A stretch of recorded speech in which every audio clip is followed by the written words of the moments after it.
Hello అండి, నమస్తే. నేను మీ Asha. Welcome back to Asha's kitchen. ముందుగా మన ఛానల్ ఎవరైనా కొత్తగా చూస్తున్నట్లయితే please do subscribe to my channel. And ఈరోజు మన కిచెన్లో మనం వెజ్ సేమియాని ఎలా ప్రిపేర్ చేసుకోవాలో చూడబోతున్నాం. ఆల్రెడీ మన ఛానల్లో ఎగ్ సేమియాని ఎలా ప్రిపేర్ చేసేయాలో నేను పోస్ట్ చేశాను. సో దాన్ని ఎవరైనా చూడకపోతే దాని లింక్ నేను డిస్క్రిప్షన్లో ఇస్తాను, అండ్ దాన్ని చూసేయండి. అండ్ ఆల్సో ఈ రెసిపీ దగ్గరకు వచ్చేస్తే ఈ రెసిపీ అయితే చాలా టేస్టీగా ఉంటుంది.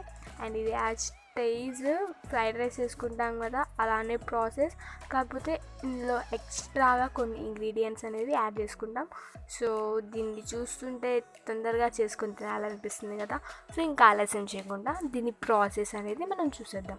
స్టవ్ వెలిగించుకొని దానిపైన ప్యాన్ పెట్టి అది హీట్ అవ్వగానే 3 టీ స్పూన్స్ ఆయిల్ వేసుకొని 1/2 టీ స్పూన్ మినపప్పు, 1/2 టీ స్పూన్ శనగపప్పు, 1/2 టీ స్పూన్ ఆవాలు, 1/2 టీ స్పూన్ జీలకర్ర, అండ్ 2 పచ్చిమిర్చి, and also 1/2 cup onions, 1/2 tea spoon salt, ఇవన్నీ వేసుకొని కొంచెం కలర్ వచ్చే వరకు ఫ్రై చేసుకోవాలి.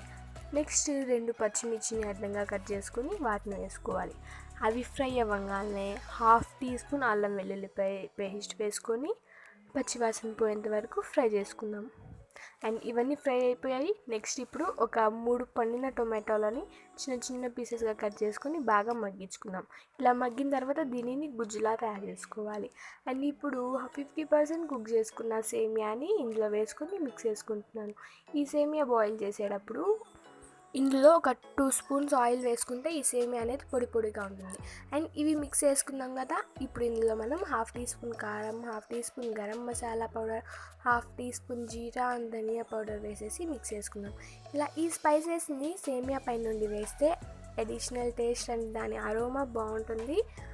అలానే కర్రీ లాగా ప్రిపేర్ చేసేసుకుంటే అది వేరే టేస్ట్ ఉంటుంది. సో నేను చెప్పిన ప్రాసెస్లో చేయండి అండ్ టేస్ట్ అయితే బాగుంటుంది. అండ్ ఇందులో నేను ఎక్స్ట్రా కొత్తిమీర పుదీనా ఏం యాడ్ చేయలేదు, జస్ట్ డెకరేషన్ కోసం అలా పెట్టాను. కావాలంటే మీకు ఆ ఫ్లేవర్ డిఫరెంట్గా ఉంటుంది, కావాలంటే అది యాడ్ చేసుకోవచ్చు. అండ్ ఇప్పుడు నేను చేసిన రెసిపీ డిష్ అవుట్ చేసేసాను. చూసారు కదా ఫ్రెండ్స్, ఎంత ఈజీగా నేను ఈ రెసిపీని ప్రిపేర్ చేశాను. అండ్ మీరు కూడా తప్పకుండా దీనిని ఇంట్లో ట్రై చేసేసి ఇది ఎలా వచ్చిందో నాకు కామెంట్ బాక్స్లో కామెంట్ చేయండి.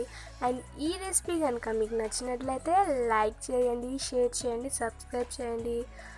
Thank you so much for watching. Keep supporting me guys. Stay home, stay safe.